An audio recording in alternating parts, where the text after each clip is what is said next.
Só lembrando, irmãos, que Sulamita não é o nome dela. Sulamita, ela é identificada aqui como a Sulamita porque ela é de Sunem. Ela nasceu ali na região de Sunem. Em Cântico, capítulo 5. Vamos abrir nossas Bíblias, então. Cântico, Cantar de Salomão, capítulo 5. Vamos ler os versículos 8 e 9. Vamos, então, avançar um pouquinho mais daquilo que nós já falamos pela manhã, sobre Cristo e a Igreja. Aqui nós vemos uma figura, uma analogia muito preciosa sobre Cristo e a Igreja. E agora então, irmãos, a Sulamita, ela vai falar de Salomão, vai descrevê-lo, e nós vamos ver algumas coisas aqui que são fundamentais para o nosso crescimento.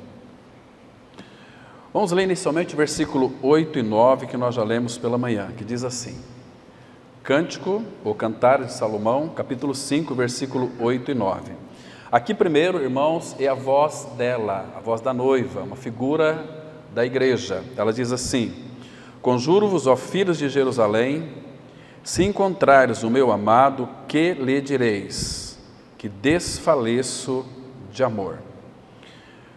Então aqui logo em seguida, as filhas de Jerusalém, elas fazem duas perguntas. Quem é o teu amado mais do que outro amado? Ó tu, a mais formosa entre as mulheres. Que é o teu amado mais do que outro amado, que tanto nos conjuras? Vamos ter uma breve palavra de oração. Pai, nas tuas mãos nós entregamos esse tempo de reflexão da palavra. Nos dê, Pai, nessa noite mais uma vez, espírito de sabedoria, de revelação, para vermos, ó Pai, além da letra, o Senhor.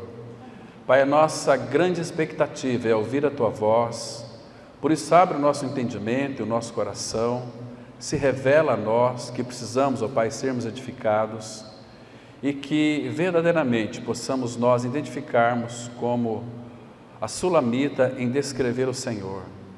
Pai, precisamos de visão espiritual, por isso comunica pelo Teu Espírito as verdades profundas da Tua Palavra, para que então possamos crescer um pouquinho mais e contemplar as belezas do Senhor Jesus. Em nome de Cristo nós oramos. Amém. Então, irmãos, hoje pela manhã nós vimos aqui que uma das características fundamentais da vida da igreja, corpo de Cristo, é descrever quem é o nosso amado Senhor. Então nós vimos também em Mateus 16, quando o Senhor Jesus, reunido com os discípulos, ele fez aquela pergunta: quem dizeis os homens que eu sou? Então vocês se recordam que os discípulos responderam dizendo que ele era um dos profetas, Jeremias, etc. Mas depois o Senhor Jesus, ele diz assim: e vós quem dizeis que eu sou? Quem dizeis que eu sou? Claro que quando ele disse isso, como dissemos hoje pela manhã, os céus se rasgaram, porque o Pai não se conteve em deixar oculto a pessoa de Cristo, porque era tempo dele se revelar já. Então o Pai soprou nos ouvidos de Pedro, então Pedro pôde dizer: Tu és o Cristo, o Filho do Deus vivo. Então aí o Senhor já disse para Pedro: Pedro, você é um bem-aventurado, porque não foi carne e sangue quem te revelou, mas foi meu Pai que está nos céus.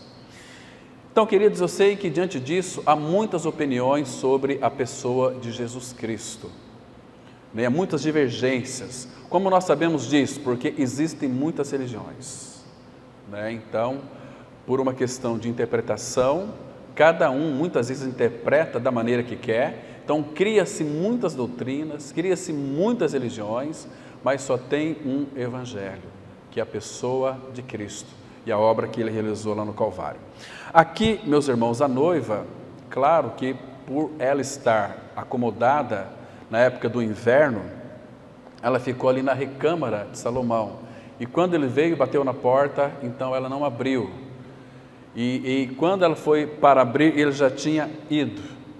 Então o Senhor fez isso para que ela então percebesse o quanto ela o amava, o quanto ele fazia falta para ela.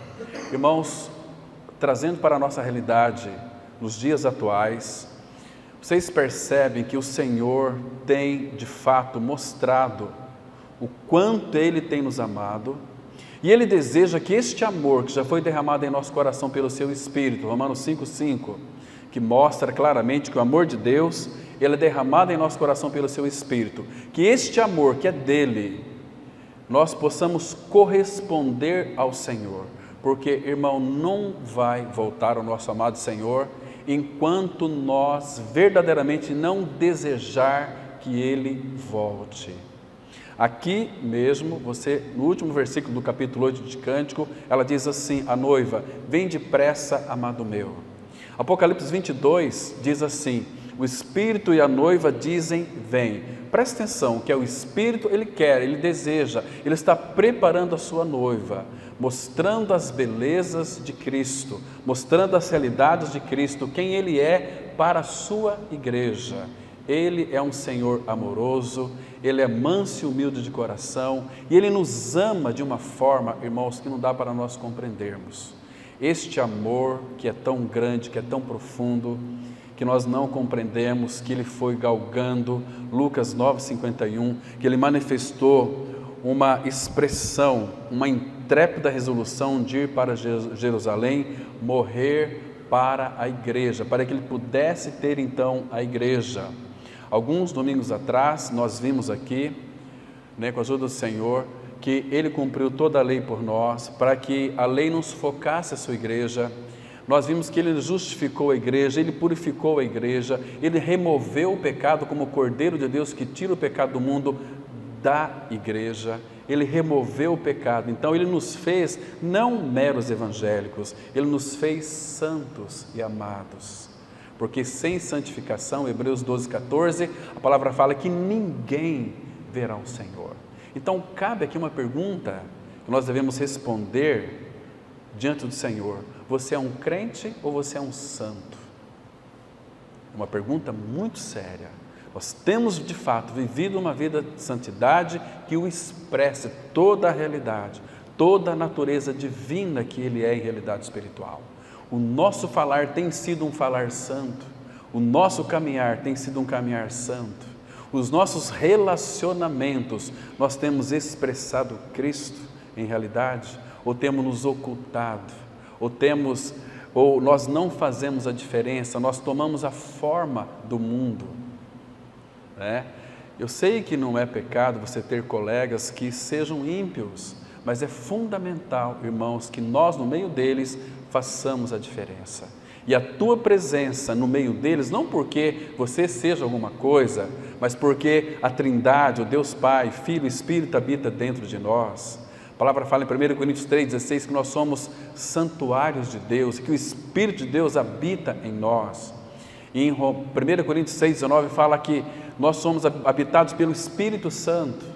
E em Gálatas 2,20 é Cristo que habita em nós. Gálatas 4,6 fala, e porque sois filhos, enviou Deus aos vossos corações o Espírito de seu Filho que clama, Abba, Pai.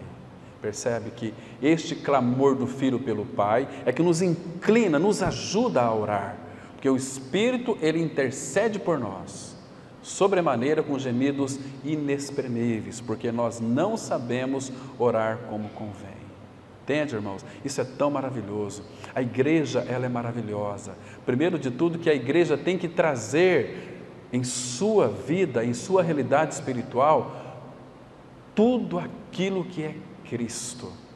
Falamos em algumas reuniões anteriores que a igreja, ela é gloriosa, porque certamente o nosso amado Senhor, Ele habita dentro de nós e torna-nos gloriosos. A igreja, Cristo é santo, então a igreja é santa, porque Ele é o santo que habita em nós. E a santificação, irmãos, é um processo tão maravilhoso. Ele começa a operar em nós uma obra de santificação. 1 Tessalonicenses 5,23 diz assim: e o mesmo Deus da paz vos santifique em tudo, todo o vosso espírito, alma e corpo sejam conservados íntegros até a volta do Senhor.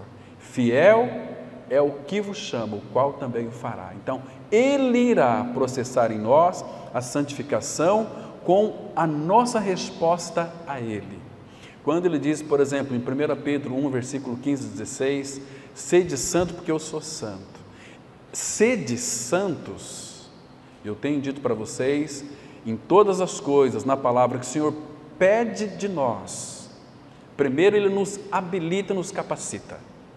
Quando Ele diz sede santos, é a condição, pela habitação do Espírito Santo em nós, que Ele faz com que nós sejamos santos. Hebreus 2,11, a palavra fala assim, tanto o que santifica, que é o nosso amado Senhor, como os que são santificados, todos vêm de um só, do nosso amado Senhor. Então, a vida cristã é uma vida maravilhosa, irmãos. É uma vida que deve expressar a Cristo. E hoje nós vamos verificar aqui algo mais das belezas do nosso amado Senhor.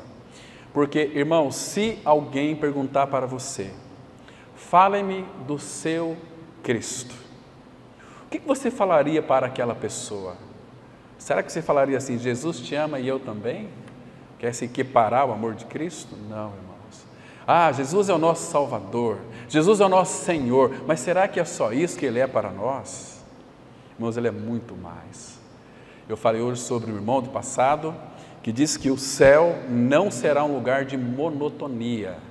O céu é um lugar, e já começa aqui, o céu, ele entra na sua vida a partir do momento que você crê no Senhor Jesus Cristo. Crê que você foi atraído, crucificado, morto, sepultado, ressurreto com Ele. Então, uma vida cristã e maturidade espiritual começa a partir daí. Eu e você, nós temos que ter uma resposta ao Senhor voluntária em desejá-lo, conhecê-lo. Não muitos, eu sei, irmãos, que vão buscar as coisas de Deus, mas, irmãos, é muito mais interessante nós formos um pouquinho sábio e buscarmos o Deus das coisas. Quem busca as coisas de Deus, ficarão com as coisas de Deus, mas, irmãos, nós temos que buscar a Ele. Ele é o amado da nossa alma, procurar conhecê-lo. Oséias diz, capítulo 6, versículo 2, é para a gente prosseguir e conhecer o Senhor. Oséias 6, de 1 a 3. Primeiro que Ele nos regenerou para vivermos diante dEle. Então, vamos prosseguindo e conhecendo o Senhor. Agora, este conhecer o Senhor é um conhecimento, irmãos, que nunca vai se acabar. Jamais ele vai ser acabado. Por quê? Porque o nosso Cristo, Ele é inesgotável. Paulo, ele disse assim, em Romanos 11, 33, ó profundidade da riqueza, tanto da sabedoria como do conhecimento de Deus, quão insondáveis são os seus juízos, quão inescrutáveis são os seus juízos, aliás, quão insondáveis são os seus caminhos. Irmãos, para a nossa vida cristã, o Senhor tem os seus caminhos para nós. Tem caminho na tormenta, tem caminho nas horas de dificuldade, e nenhuma das tribulações, nenhuma das dificuldades será além da nossa força, da nossa capacidade de suportar. Então, Ele tem velado por nós, Ele tem cuidado de nós. Nós somos, irmãos, a vinha preciosa do Senhor. O Senhor tem um cuidado tão grande com essa vinha, nós precisamos, por isso que é importante, irmãos, nós nos envolvermos com Ele, procurar conhecê-lo, viver uma vida a seus pés, uma vida devotada a Ele, para que Ele então revele a nós quem Ele é em realidade espiritual, porque o amor dEle vai trazer para nós uma segurança tremenda, vai lançar fora todo o medo. O perfeito amor, que é Ele, Deus é amor, e Deus é o perfeito amor, e habitando em nós, lança fora todo o medo. E nós vamos perceber que nós não podemos, irmãos, ficar com medo de nada e nem de ninguém, porque foi o próprio Senhor Jesus quem disse em João 5,24, Ele disse assim, quem ouve a minha palavra e crê naquele que me enviou, tem a vida eterna, não entra em juízo, mas já passou da morte para a vida. Nós já passamos, porque está escrito, e Ele não pode mentir, Tito 1, versículo 2. É maravilhoso isso, irmãos. Então, nós já passamos da morte para a vida. Vocês sabem, Colossenses 1, versículo 13, que diz assim, que Ele nos libertou do império das trevas e nos transportou para o reino do Filho do seu amor. Isso não é maravilhoso, irmãos? Fomos transportados. E esse transporte se deu pela cruz. Porque para que então pudéssemos, nosso amado Senhor, entrar na glória, teve uma cruz. Lá no Evangelho de Lucas, capítulo 24, ele disse assim, que não era necessário que o Filho padecesse essas coisas e entrasse na sua glória. A palavra padecer envolve morte, sofrimento, uma série de coisas. Irmãos, e tudo que ele sofreu, tudo que ele passou, foi porque ele te ama, com um amor que nós não compreendemos. Como que vamos entender e compreender o amor de Deus? Lembra de 1 João 3,1? Vede que grande amor nos tem concedido o Pai, a ponto de sermos chamados filhos de Deus. E de fato, nós somos filhos de Deus. Irmão, você e eu, nós somos eternos. Nós não vamos morrer mais, por exemplo, uma morte eterna, porque Jesus na cruz, sabe o que aconteceu ali na cruz? Sabe aquele teu desamparo que o Senhor Jesus levou na cruz, que quando Ele recebeu sobre si os nossos pecados, Ele disse assim, Deus meu, por que me desamparaste? Aquilo era o nosso desamparo. Então ali na cruz, o que mais aconteceu ali, irmão? Se você ler, por exemplo, Hebreus 2,9, acompanhe comigo, deixa marcado aqui, vamos voltar para cá, eu quero fazer uma breve introdução, mostrando que coisa maravilhosa, que coisa boa nós temos aqui em Hebreus 2, versículo 9, coisa profunda, muito linda. Olha o que aconteceu aqui lá no Calvário, irmão, presta atenção, eu queria que você apreciasse essas verdades contundentes da palavra de Deus, para que ela se torne no seu coração palavras indeléveis, que jamais venha a sair do seu coração, porque diz assim, Hebreus 2, versículo 9, diz assim, vemos todavia aquele que, por um pouco, tendo sido feito menor que os anjos, Jesus, por causa do sofrimento da morte, foi coroado de glória e de honra. Então ele foi coroado de glória e de honra por causa da morte. Agora, para quê? É o grande propósito.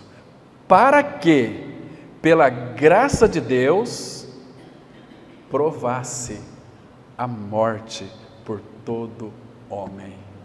Irmão, sabe o que está acontecendo aqui?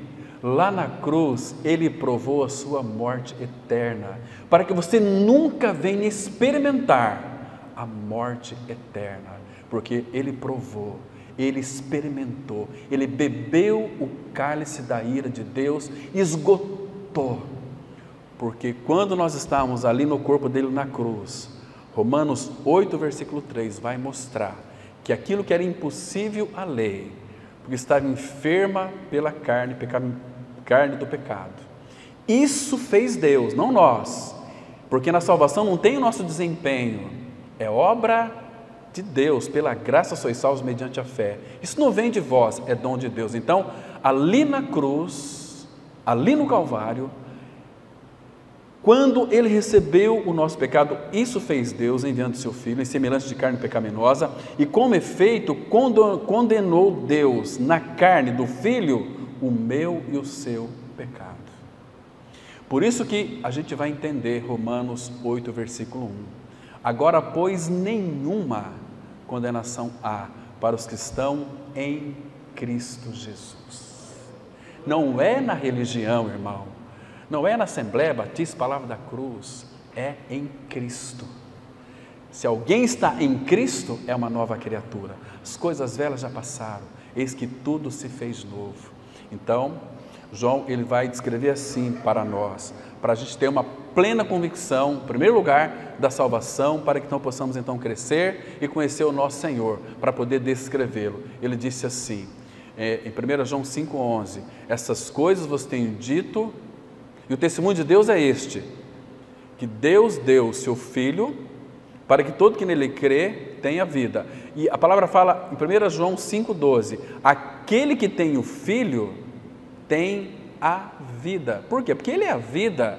Aquele que tem o Filho tem a vida. Aquele que não tem o Filho de Deus não tem a vida. Então, irmãos, primeiro temos que ir pelo caminho do próprio O Espírito que deixou revelado nas Escrituras Sagradas. Para que Cristo então venha habitar em mim e em você, nós precisamos de crer que nós fomos crucificados com Cristo e morremos e vivemos não mais nós, mas Cristo vive em, a preposição em significa dentro de nós, não do nosso lado, como muitos, obrigado Senhor, porque o Senhor está do nosso lado, não. Se Cristo estiver do seu lado, não estiver dentro de você, você vai morrer, vai para o inferno cheio de religião, cheio de conhecimento bíblico.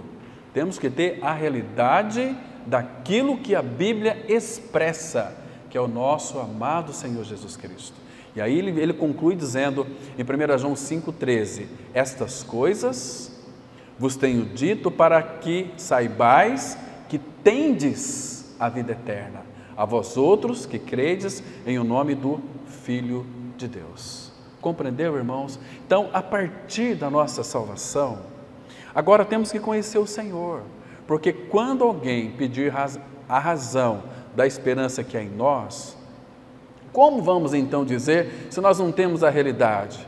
Vamos dizer, eu conheço a verdade. Conhecer a verdade faz de você um religioso hipócrita, faz de você um filho do inferno, porque o próprio Satanás conhece a Bíblia melhor do que nós.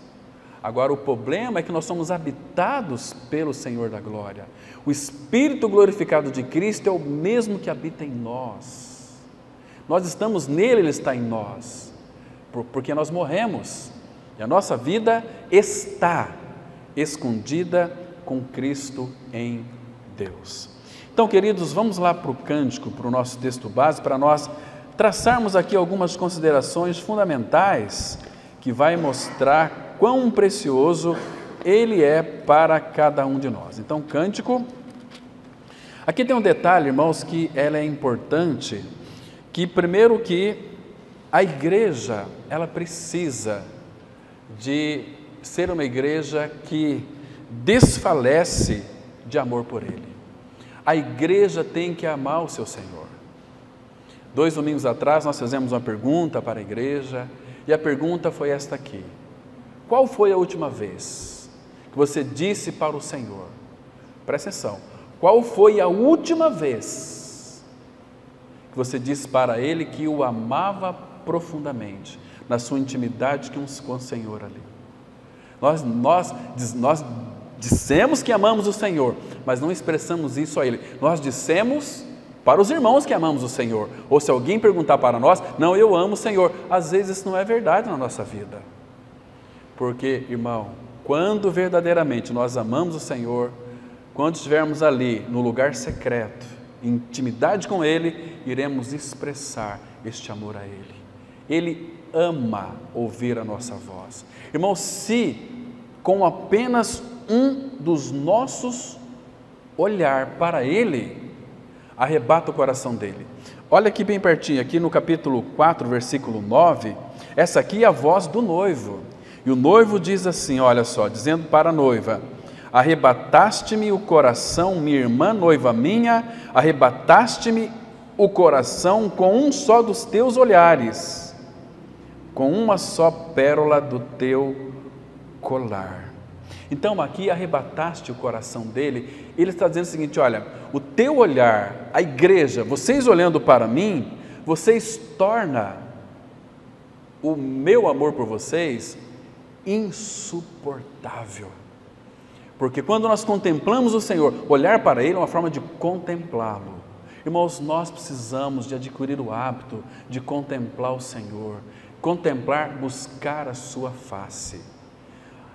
Creio que daqui uns 3 ou 4 domingos nós vamos tratar aqui pela manhã, porque de manhã os estudos são mais aprofundados, sobre como viver uma vida de meditação, como meditar, buscar a face do Senhor e meditar também na sua palavra.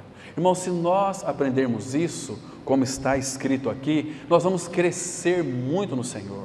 Ele vai ser formado em nós, nós vamos amá-lo. Então, quando toda a igreja amar o Senhor, qual vai ser o clamor do nosso coração?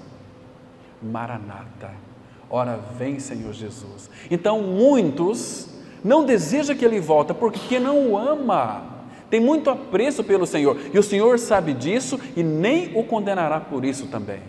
mas Ele deseja, irmãos, não apenas que você olhe para Ele, mas Ele anseia em ouvir a nossa voz. Você não anseia pela presença dEle? Agora saiba de uma coisa, que Ele também anseia pela tua presença. Se nós o amamos, devemos passar tempo aos pés do Senhor, no lugar secreto. Irmãos, oração, intimidade com Ele. Às vezes ficar ali em silêncio aos pés do Senhor, dizendo para Ele: fala, Senhor, porque o teu filho ouve. E ali no lugar secreto, em profunda comunhão e intimidade com Ele, que Ele vai revelar os seus segredos. Ele não vai revelar, irmão, os seus segredos na palavra para pessoas distraídas. Ele não vai revelar o seu segredo para pessoas que querem tão somente as coisas dEle, ou as bênçãos dEle. Isso é muito pouco. Irmãos, nós temos o Senhor, então vamos nos envolver com Ele, porque o mundo não conhece o Senhor. Porque quando a noiva disse assim, que desfalece por Ele, qual foi a reação das filhas de Jerusalém? Quem é o teu amado? Mais do que o outro amado? Tem tantos amados aí, você está preocupado com Ele? E aí então, interessante que ela começa a descrever quem é o amado dela. E ela disse aqui, logo no versículo 10, ela disse assim: o meu amado, ele é alvo e rosado, o mais distinguido entre 10.000. Horácio Bonar, no seu livro, ele escreveu algo muito interessante que me ajudou muito, enriqueceu muito o meu coração e o coração de muitos irmãos também. Porque o nosso irmão Romeu também citou quase que a mesma coisa. Ele disse assim, Horácio Bonar, que quando o Senhor Jesus Cristo foi ali, entrou na fila para ser batizado no Rio Jordão, para cumprir todo o propósito do Pai, toda a lei do Pai. Se você ler, por exemplo, João 1, 31 e 33, ali João o Batista diz que eu não o conheço, dizendo que não conhecia ele, mas quando Jesus entrou na fila ali para ser batizado, João Batista pôde contemplar algo na sua face, porque foi dito a ele anteriormente que ele seria o precursor do Messias e que o Messias seria aquele que João veria pousar sobre ele o Espírito em forma de uma pomba. Compreende, irmão? Mas quando Jesus se aproximou, então João já o identificou, o rosto. João nunca tinha encontrado com um homem puro. Ele é alvo e rosado, mais distinguido entre 10.000. Então, no meio de 10.000, ele seria identificado, porque ele é alvo e rosado. Então ele é alvo, ele é o amado das nossas almas. Irmãos, e muito mais do que isso, ele é santo, ele é inculpável, ele não tem mácula, ele é cheio de graça e de verdade, e por causa dele ser alvo, ser puro, ele era apto para sofrer em nosso lugar, capaz de suportar o que era devido a nós, naquela ação em que o Filho do Homem veio dar a sua vida em resgate por muitos. Irmãos, a gente às vezes não compreende o que significa ser amado pelo Senhor. Será que nós conhecemos? A palavra fala que Deus é amor. Será que nós o conhecemos de uma forma profunda? Irmãos, e nós temos essa capacidade de conhecer o nosso Senhor, porque Ele colocou em nossas mãos, sabe o que o Pai colocou na sua e na minha mão? O coração dEle. E um coração aberto. De que maneira? Lembra que Jesus disse que a boca fala do que está cheio o coração? A Bíblia não é a palavra de Deus, não é o falar de Deus. Então nós temos aqui o coração do Pai em nossas mãos. Então, irmãos, quando nós estamos lendo a Bíblia, nós estamos fazendo uma leitura preciosa do coração do nosso amado Pai Celestial. Não é lindo isso para nós, irmãos? Não é precioso? Nós temos que valorizar mais as Escrituras Sagradas, porque é o falar do Pai, é o coração do Pai. E a palavra fala em 1 Coríntios capítulo 2, que o Espírito que habita em nós é aquele Espírito que perscruta todas as coisas, e ele perscruta até mesmo as profundezas de Deus. Aquele Espírito que perscruta todas as coisas até as profundezas de Deus é o mesmo Espírito que habita dentro de você. Então o problema não está nele, está em nós que somos negligentes. Nós gostamos de oba-oba, nós nos encantamos com as cores do mundo. Irmãos, o nosso Senhor, Ele é alvo e rosado. Lembra daquele encontro que Maria Madalena teve com o Senhor? Ela, que segundo a tradição, diz que ela era uma prostituta, desde os seus 13, 14 anos. Ela nunca encontrou com um homem puro, só com homens impuros, soldados, tantos homens. Vocês sabem o que é uma prostituta? Mas então, irmãos, um dia ela encontrou-se com o Senhor Jesus Cristo. A primeira vez na vida dela que ela teve um encontro com um homem alvo, com um homem que é puro, o nosso amado Senhor Jesus Cristo. E a palavra fala que o Senhor Jesus expulsou dela 7 espíritos malignos. A partir daí, irmãos, ela se tornou uma devotada ao amor do Senhor, mesmo quando ele tinha sido sepultado. Ela não arredou o pé dali, ficou ali. Elas entraram no túmulo, viu o corpo dele, mas numa segunda vez entraram, cadê o corpo de Jesus? Ele ressuscitou, mas ela pensou que era o jardineiro que tinha tirado ele de lá, e perguntou para o jardineiro, pensando que era o jardineiro, mas era o próprio Senhor. O Senhor não viu para onde levar o meu Senhor? Olha, irmão, mesmo após ele ter morrido, ela o amava com um amor intenso, com um amor veemente. Ela nunca teve um encontro com uma pessoa tão pura quanto foi Jesus para a vida dela. E ali, graças ao Senhor, que o Senhor Jesus se revelou a ela, quando a chamou depois de Maria. Os olhos delas foram abertos, as escamas dos olhos caíram por terra, então ela pôde contemplar o Cristo, o Messias. E ela foi tocar em Jesus e ele disse assim, não me detenhas, porque ainda não subi ao meu Pai. Mas lembra o que Jesus disse para ela? Mas vai e diga aos meus irmãos. Agora o Senhor Jesus poderia chamar os discípulos de irmãos, porque ele morreu, ressuscitou, consumou a obra. Diz para Maria Madalena, ela foi aquela que levou ali a mensagem. Ela que viu, foi a primeira mulher que o viu ressuscitado dentre os mortos. Então Jesus diz para ela, vai ter com meus irmãos e diga a eles que eu subo para o meu Pai, e agora sim, para o vosso Pai, para o meu Deus e para o vosso Deus. O nosso Pai é o nosso Deus, é o Todo-Poderoso, mas Ele é o nosso Pai. Irmãos, eu acho tão estranho, talvez as pessoas por falta de intimidade, quando vai orar ao Pai, muda a tonalidade da voz. Ó Deus, e graças te damos porque estamos na tua presença. Essas orações são orações hipócritas, irmãos. Não estão orando verdadeiramente. Nós vamos orar verdadeiramente, não aqui diante dos irmãos. Aqui as nossas orações são, a maioria delas são todas fingidas, porque nós escondemos aquilo que nós só falamos lá no oculto para o nosso Pai. Imagina se você realmente orasse ao Pai aqui, revelando quem você é, para que nós ouvíssemos a tua oração. Sabe o que iria acontecer? Nós iríamos excluir você da comunidade. Onde já se viu? Esse crente aí, orar, olha, você viu como é que ele é? Meu Deus, ele gritou com a esposa, ele xingou a esposa, ele cobiçou, ele fez isso, fez aquilo. Nossa, meu Deus do céu. Aí os hipócritas excluiriam ele, né? Mas ficavam os outros hipócritas aqui calados. Não é assim, irmãos? Aqui, as orações aqui, eu fico assim muito desconfiado sobre muitas orações. Mas, irmãos, o Senhor conhece o nosso coração. Então Ele é o nosso amor. Então Ele quer tirar a tampa do nosso coração, para que a luz incida sobre as trevas do nosso coração. Porque o que é o nosso coração, irmão? Jeremias 17:9 diz assim, enganoso é o coração mais do que todas as coisas, e desesperadamente corrupto, quem o conhecerá?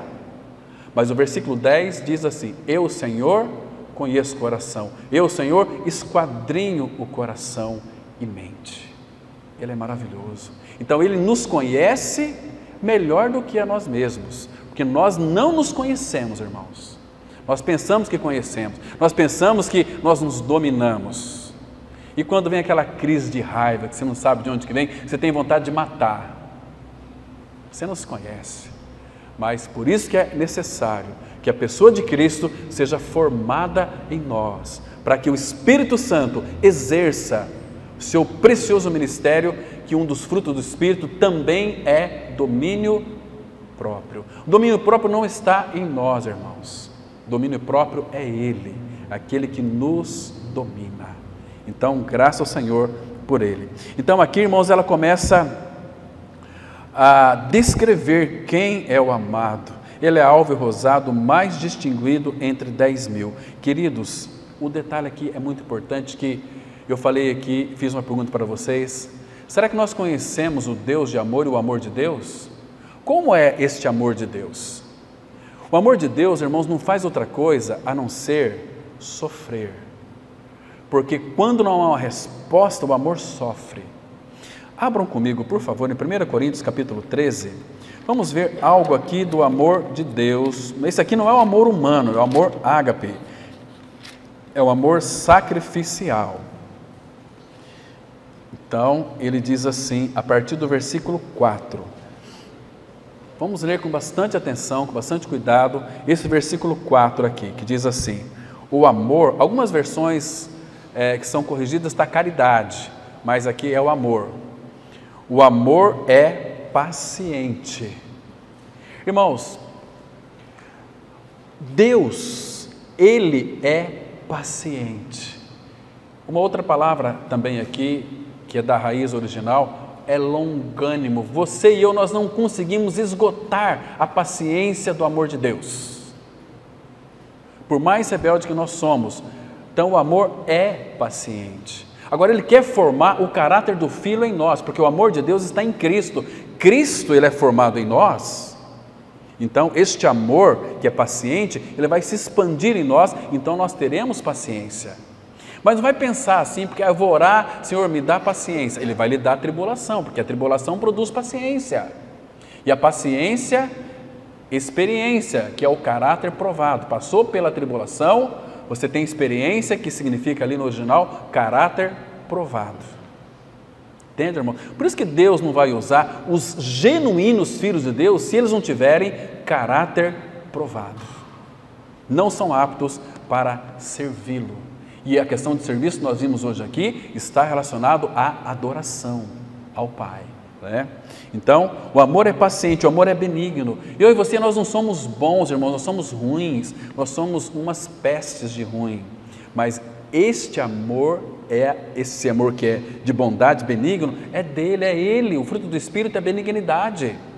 Começa com o amor. O fruto do Espírito é amor, paz, alegria, e vai chegando fidelidade, benignidade. Então, benignidade aqui é dele, não é nossa. Ele que é manso e humilde de coração, não nós. Se pisar no nosso calo, irmãos, nós já mostramos o nosso veneno, como aquelas cobras mal matadas. Não é assim? A nossa língua maldita mata mais do que bala, mais do que qualquer tipo de objeto cortante. Uma palavra mal falada destrói, arrebenta. Percebe, irmãos? Mata, desanima. É a coisa terrível. Então, o amor é benigno. O amor não arde em ciúmes. O amor não se ufana, não se ensoberbece, não se conduz inconvenientemente, não procura os seus interesses, não se exaspera, não se ressente do mal, não se alegra com a justiça, mas regozija-se com a verdade. Agora, olha que lindo, irmãos. Agora aqui no versículo 7 você vai entender porque Jesus sofreu e morreu na cruz. O amor tudo sofre. Versículo 7. Tudo sofre. Esse tudo sofre, Ele, o Pai, quando enviou seu Filho, foi por amor a nós. O Filho veio determinado a sofrer até as últimas consequências por amor a nós. Que amor é esse que eu não compreendo? Que amor é esse que foi passo a passo ao Calvário? Naquela via tão dolorosa até chegar lá ao Calvário. Como Ele sofreu, irmãos. Então, tudo sofre, tudo crê, tudo espera e tudo suporta. E a parte A do versículo 8, o amor jamais acaba. O amor vai acabar quando Deus deixar de ser Deus. Então, irmãos, não tenha dúvida, este amor de Deus nunca irá se acabar, porque é um amor eterno. Ele falou lá em Jeremias 31:3, com o amor eterno, um amor eterno, um amor infindável, um amor inesgotável, com o amor eterno eu te amei, por isso com benignidade te atraí. Irmão, olha aqui, o dia que você descobrir que você é tão amado pelo Senhor, a tua vida fará um sentido tão grande para você, a tua vida terá tão grande significado, porque você vai se regozijar nele, como ele se regozija em ti e em mim, porque ele nos ama, ele cuida de uma forma maravilhosa, irmãos. Abra comigo, por favor, em Isaías, capítulo 27. Eu vejo esse texto aqui, irmãos, tão lindo, vejo o cuidado do nosso Pai Celestial. Versículo 2 e 3, Isaías 27, versículo 2 e 3, porque eu e você, nós somos a vinha deliciosa do Senhor. Então ele diz assim, Isaías 27, versículo 2 e 3, naquele dia dirá o Senhor, cantai a vinha deliciosa. Olha a admiração do Senhor aqui, irmão, cantai a vinha deliciosa. Eu e você, nós somos a vinha deliciosa do Senhor. Agora, olha o versículo 3, ele não manda anjo, não manda querubim, serafim, é ele mesmo, eu, o Senhor, a vigio, e a cada momento a regarei, para que ninguém lhe faça dano, de noite e de dia eu cuidarei dela. Então, irmão, não tenha dúvida de que você é amado pelo Senhor, e o Senhor cuida de você e de mim. À noite você está dormindo, mas o guarda de Israel não dormita, nem dorme aquele que te guarda. O Senhor é quem te guarda. Ele é a tua sombra, à tua direita. Que coisa preciosa, nosso amado Senhor. Então, irmãos, o Senhor Jesus Cristo, ele é tão maravilhoso que ele comprou a sua igreja com o seu precioso sangue. Atos 10, 28 vai mostrar exatamente isso, que ele comprou a igreja com o seu maravilhoso, precioso sangue. Agora, queridos, ele é alvo e rosado. O que quer dizer rosado, então? Ele é rosado, isso significa que ele tem vigor, ele tem assim uma face que espelha. Quando você vê, por exemplo, um jovem, de repente uma pessoa que está aí com um problema de doença, ela fica branca, mas depois quando ela retoma a saúde, ele fica rosado, fica avermelhado, tem saúde, tem vigor. Agora, o nosso Senhor, como descreveu a Sulamita, que ela é uma figura da igreja, descrevendo o seu noivo, Salomão, diz que ele é rosado. Mas rosado, o que significa essa palavra para nós? Rosado é esse vigor. Esse vigor está no fato de Cristo fazer a vontade do Pai, custe o que custar. Sabe por quê? Se vocês quiserem acompanhar comigo, tem alguns textos que vai mostrar este vigor do Senhor. Por exemplo, João 4, versículo 34. Aqui nós temos uma expressão deste vigor dele, dizendo o seguinte, uma palavra muito impressionante, que verdadeiramente alegra o nosso coração. Ele disse assim, olha, João 4, verso 34.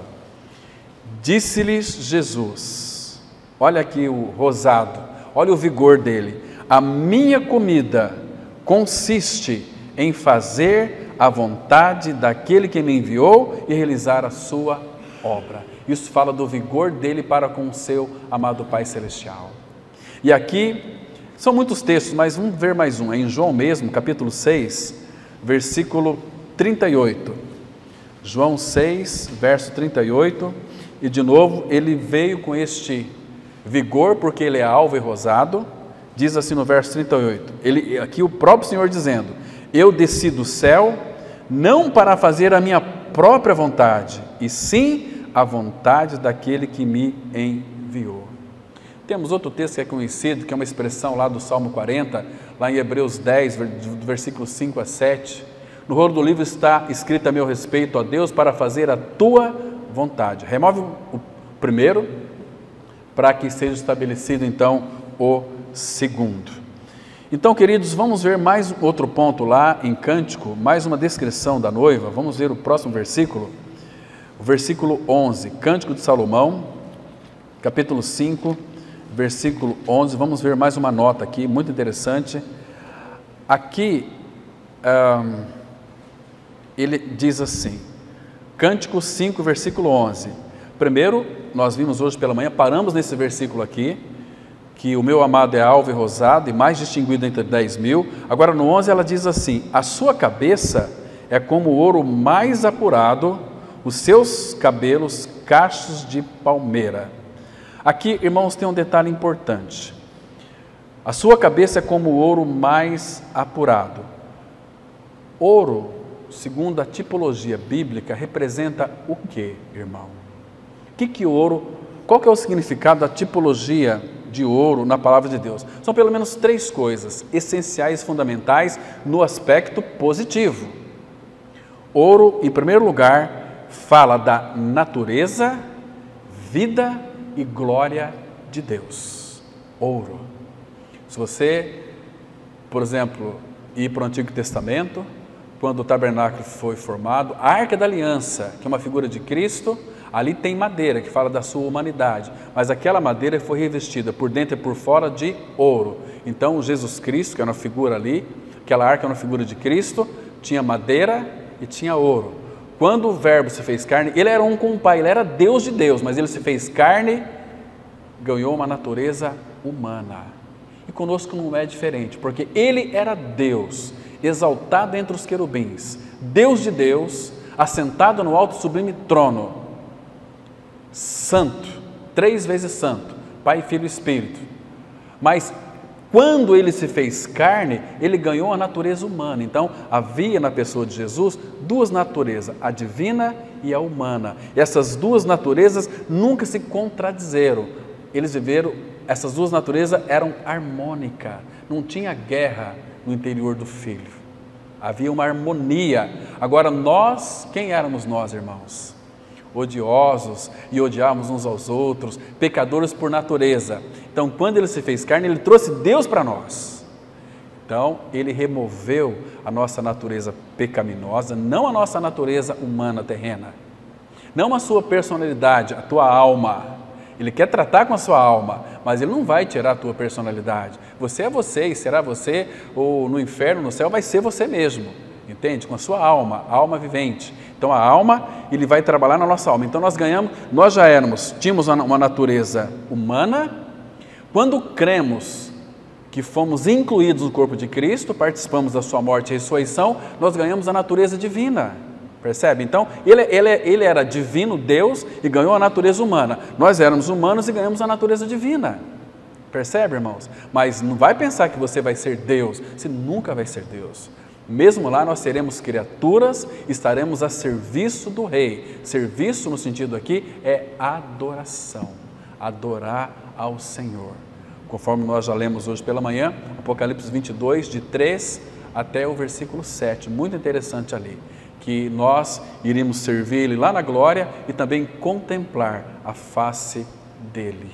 Percebe? Que coisa preciosa.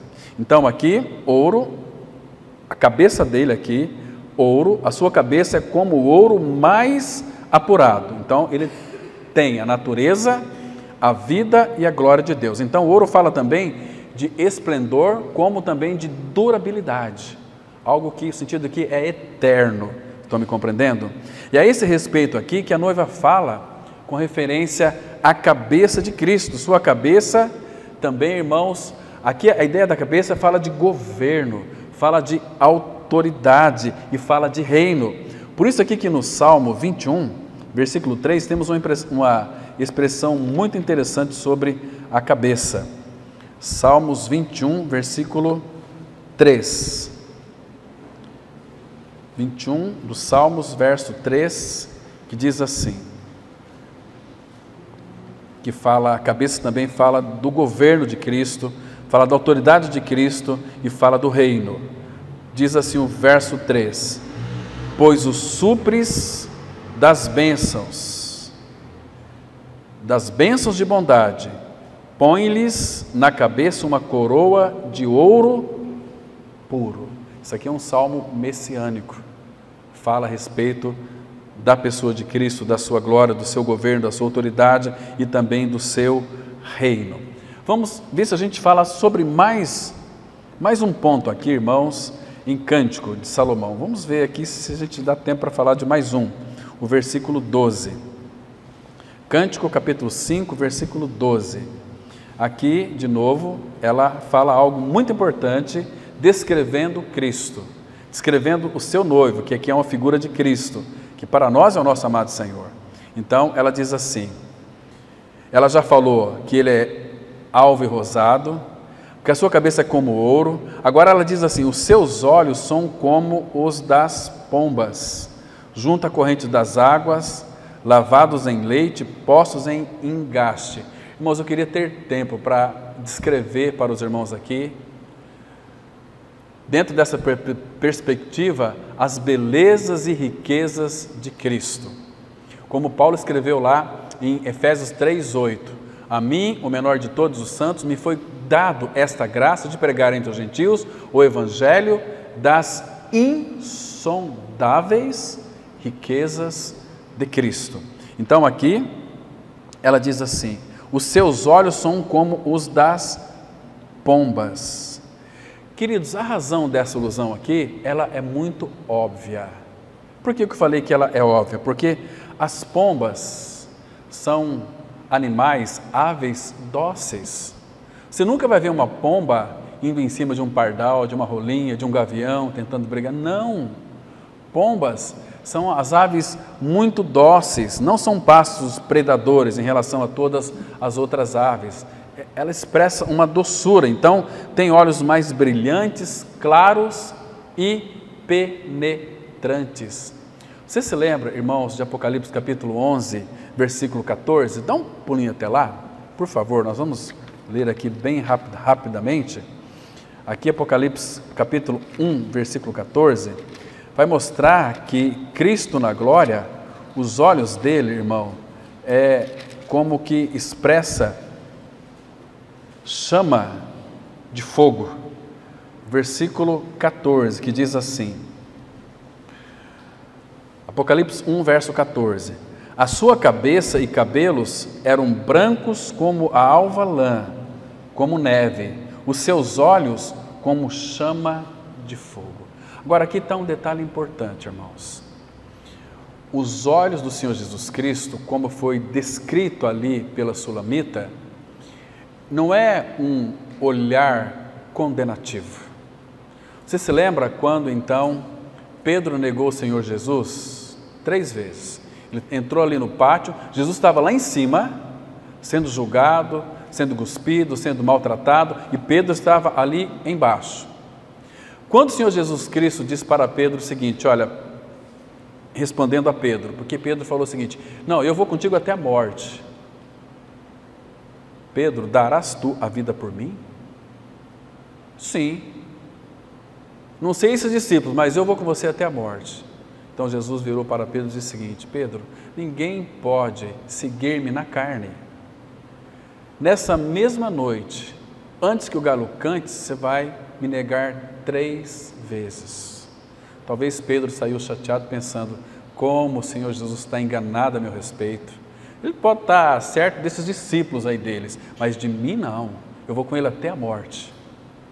Mas quando ele foi ali, naquele pátio, aquela secretária, você é um dele, porque teu falar denuncia, não conheço este homem, negou a primeira vez. Pedro ali negou a pessoa errada, ele tinha que negar ele e confessar o Senhor, mas na energia da carne ninguém vai conseguir seguir o Senhor. Então ele negou 1 vez, 2 vezes, 3 vezes, quando ele negou a 3ª vez, que ali a palavra fala que ele amaldiçoa, Cristo anatematizou, amaldiçoou, praguejou, o galo cantou. Escutou o galo, aí ele percebeu que ele havia negado o Senhor 3 vezes. Então Pedro olhou para cima, viu o Filho, o Senhor Jesus, lá em cima. E Jesus virou-se e olhou para Pedro. Não com um olhar condenatório. Eu não disse para você, Pedro, mas com um olhar penetrante, com um olhar de amor, porque Ele é o puro amor encarnado.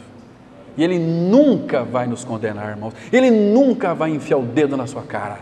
Você errou, você pecou. Agora, Ele vai nos corrigir, sim, com amor. Mas aquele olhar fez com que houvesse ali no coração de Pedro compungimento. Ele saiu dali e chorou amargamente. Muito tempo atrás eu li um livro, eu tenho esse livro em casa, de um teólogo que ele escreveu que se Pedro estivesse no nosso meio hoje, se ele ouvesse cantar um galo, ele ficaria muito triste, revoltado porque negociou. Muito pelo contrário. Se Pedro tivesse no nosso meio hoje, quando ele ouvia um galo cantar, bem na alvorada, no amanhecer, no raiar do dia, Pedro iria se lembrar de quão profundo é o amor do Senhor por ele. Um amor que não condena, um amor que ama, um amor que abraça, um amor que acolhe para si. E nós somos chamados para um relacionamento com Ele, com Deus de amor, com Todo-Poderoso, que nada é impossível para Ele, meus queridos irmãos. Ele tem o controle de todas as coisas. Ele decidiu cuidar até do fio de cabelo da tua cabeça. Imagina como você é amado pelo Senhor. Irmãos, não fuja dele. Eu sei que muitos, quando quer fugir do Senhor, Satanás empresta o cavalo até as esporas. Mas não fuja não, corre para Ele. Está difícil, corre para Ele. E vai ficar pior, corre para Ele. O amor dele nunca vai se esgotar por mim e por você, irmãos. Então, o amor tremendo. Aqueles olhar de fogo ali, deixa eu explicar para os irmãos um sentido muito interessante aqui. A primeira coisa que aquele fogo do olhar de Cristo representa é um desejo de amor, porque quando nós andamos com Ele, nós temos paixão por Ele, desejo por Ele, forte anseio por Ele, e o olhar de Jesus é aquele olhar que nos acolhe, que nos abraça, que traz para perto. Lá no Evangelho de Marcos, capítulo 3, do 31 até o 35, os pais de Jesus chegaram.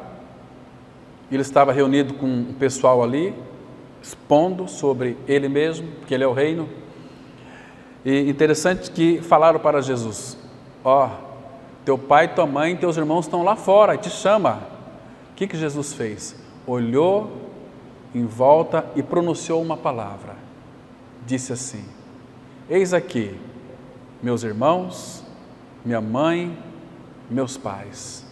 Porque todo aquele que fizer a vontade de meu Pai que está nos céus, esse é meu irmão, mãe e irmãos. Está vendo, irmãos?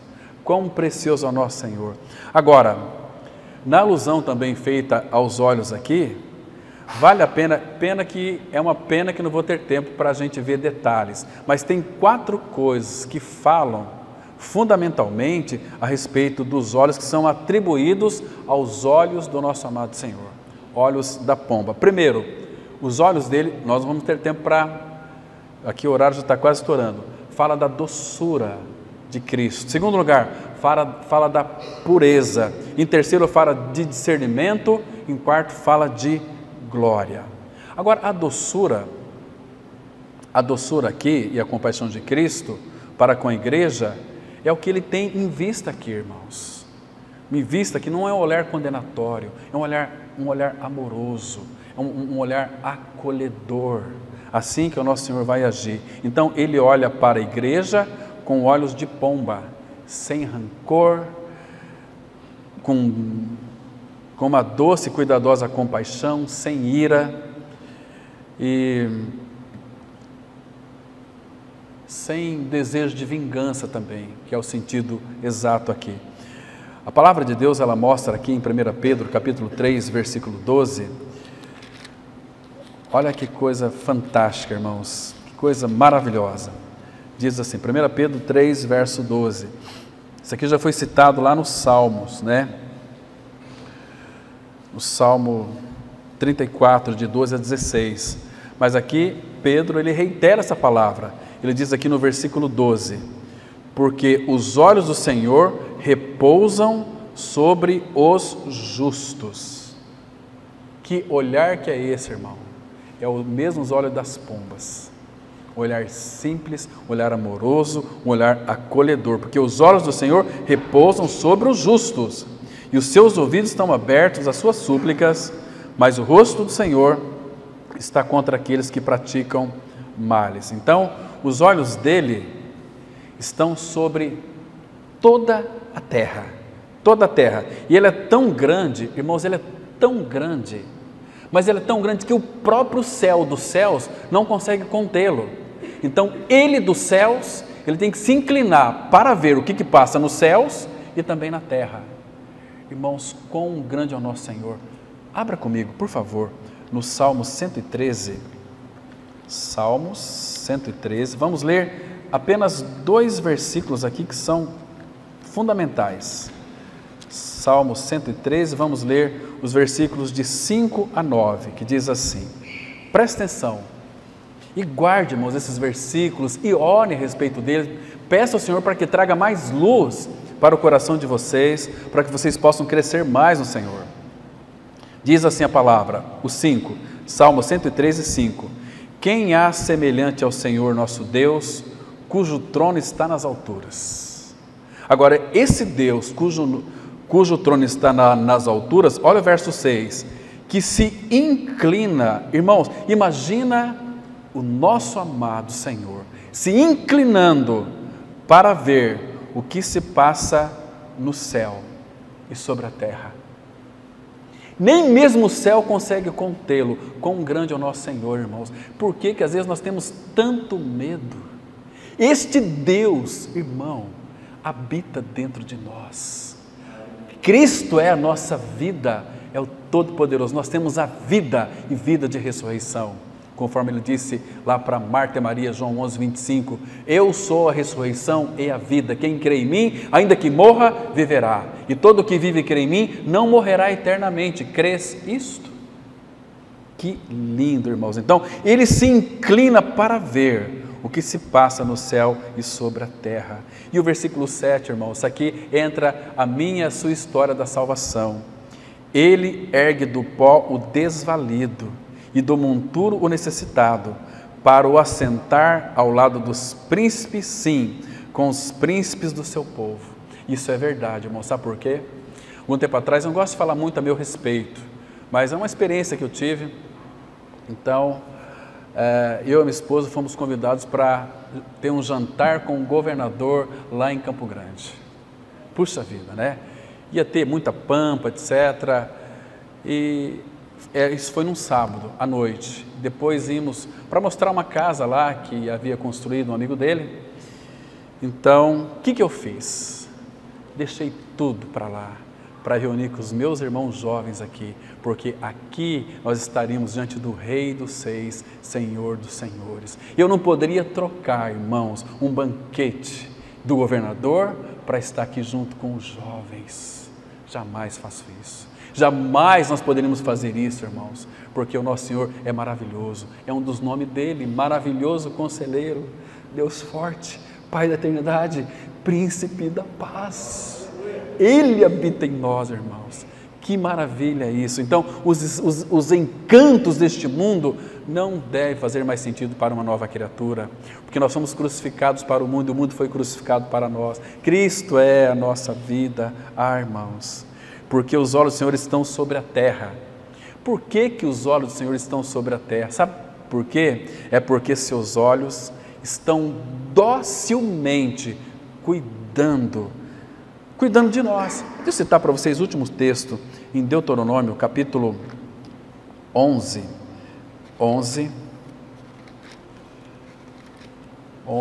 vamos ler aqui os versículos 10 até o 13. Essa terra aqui é a terra de Canaã. Essa terra aqui é uma figura de Cristo, irmãos. Preste atenção. Olha só o versículo 10. Vamos ler do 10 até o 13, que diz assim. Porque aqui o Senhor Elohim falando, Deus Elohim. Porque a terra que passais a possuir, essa terra aqui é Canaã. Canaã é a figura de Cristo. Não apenas figura de Cristo, mas figura das insondáveis riquezas de Cristo. A terra que passais a possuir não é como a terra do Egito, mas nunca pode ser. Egito é mundo, Egito é aflição. Donde saístes, em que semeáveis a vossa semente e com o pé arregáveis como a uma horta. Mas a terra, Canaã, Cristo, mas a terra que passais a possuir é terra de montes e de vales, da chuva dos céus beberás as águas, terra de que cuida o Senhor vosso Deus. Os olhos do Senhor vosso Deus estão sobre ela continuamente, desde o princípio até o fim. Sabe o que significa, irmão? Que o Pai não tira seus olhos do Filho. Agora, onde é que o Filho habita? Em nós. Irmão, Deus o Pai não tira os olhos de você, porque você é habitado pelo Filho, o amado do Pai. Isso é tão grande, isso é tão maravilhoso, irmãos. Que o Senhor então continue falando aos nossos corações, que Ele abra não apenas Sua palavra para nós, mas o céu para nós, e que Ele encontre em nossos corações, corações desejosos, que o ame, que eu anseie por Ele, como diz o salmista, a minha alma tem sede de Deus, do Deus vivo, quando irei e me verei diante da Sua face? O desejo bendito, que o Espírito, irmãos, conquiste o nosso coração nesse sentido. Amém. Vamos ter uma palavra de oração. Bendito Pai, graças te damos pela Tua palavra tão esclarecedora. Louvado seja o Teu nome, Pai, porque Tu és um Pai que tem falado conosco.